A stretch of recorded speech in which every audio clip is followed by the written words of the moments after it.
is the tale of Peter Rabbit, written by Beatrix Potter.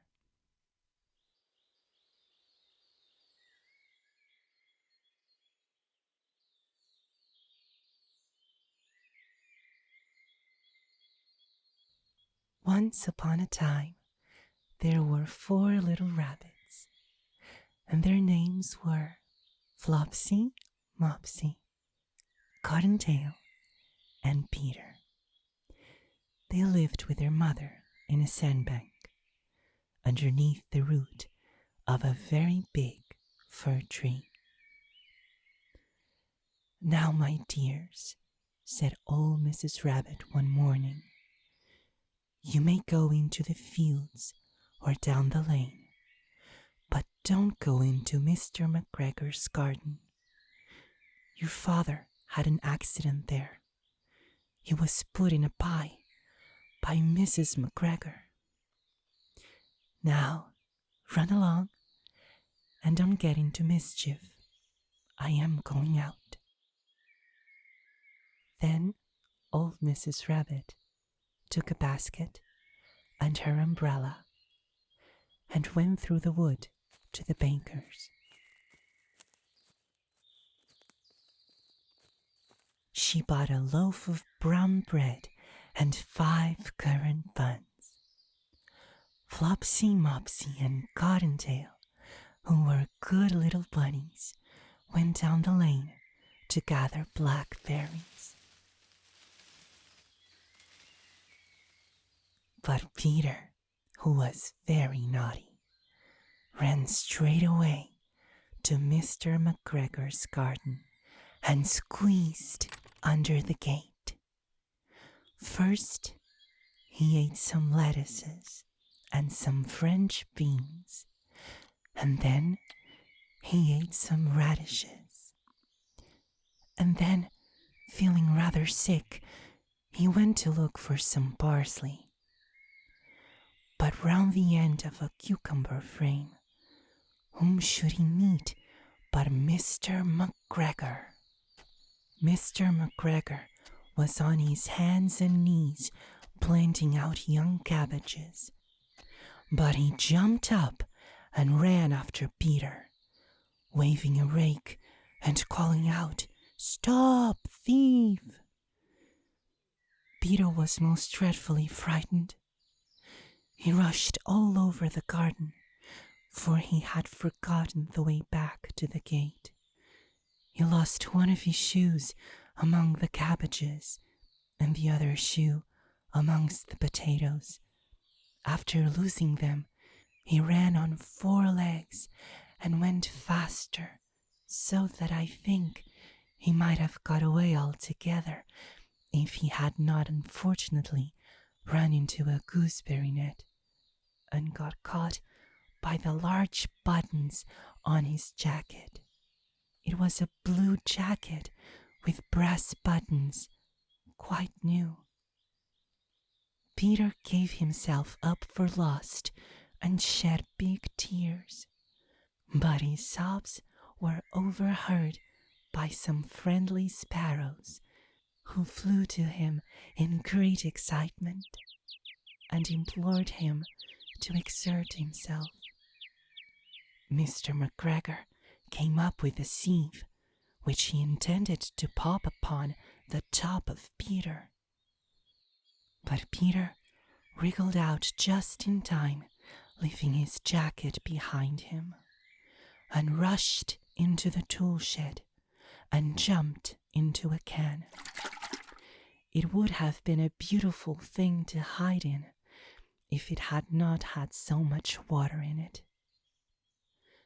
Mr. McGregor was quite sure that Peter was somewhere in the tool shed, perhaps hidden underneath a flower pot.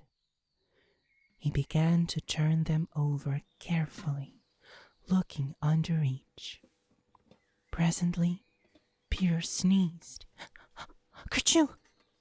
Mr. McGregor was after him in no time, and tried to put his foot upon Peter, who jumped out of a window upsetting 3 plants. The window was too small for Mr. McGregor, and he was tired of running after Peter. He went back to his work. Peter sat down to rest. He was out of breath and trembling with fright, and he had not the least idea which way to go. Also, he was very damp with sitting in that can. After a time, he began to wander about, going lippity-lippity, not very fast, and looking all around. He found a door in a wall, but it was locked, and there was no room for a fat little rabbit to squeeze underneath. An old mouse was running in and out over the stone doorstep, carrying peas and beans to her family in the wood. Peter asked her the way to the gate, but she had such a large pea in her mouth that she could not answer. She only shook her head at him. Peter began to cry.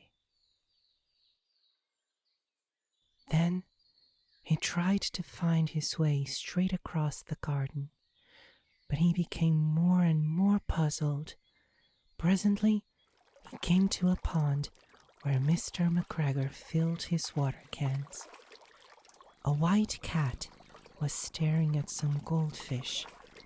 She sat very, very still, but now and then the tip of her tail twitched as if it were alive.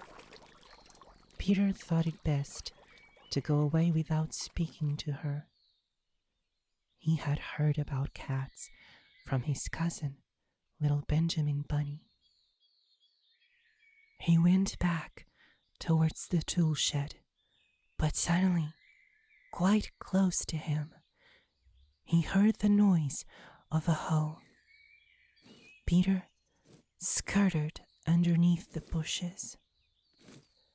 But presently, as nothing happened, he came out and climbed upon a wheelbarrow and peeped over.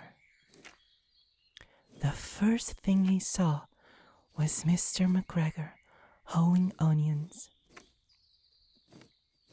His back was turned towards Peter, and beyond him was the gate. Peter got down very quietly off the wheelbarrow and started running as fast as he could go along a straight walk behind some black currant bushes. Mr. McGregor caught sight of him at the corner, but Peter did not care. He slipped underneath the gate and was safe at last in the wood outside the garden. Mr. McGregor hung up the little jacket and the shoes for a scarecrow to frighten the blackbirds. Peter never stopped running or looked behind him till he got home to the big fir tree. He was so tired that he flopped down upon the nice, soft sand on the floor of the rabbit hole and shut his eyes. His mother was busy cooking. She wondered what he had done with his clothes. It was the second little jacket and pair of shoes that Peter had lost in a fortnight. I am sorry to say that Peter was not very well during the evening. His mother put him to bed and made some chamomile tea, and she gave a dose of it to Peter. But Flopsy, Mopsy, and Cottontail had bread and milk and blackberries for supper. The end.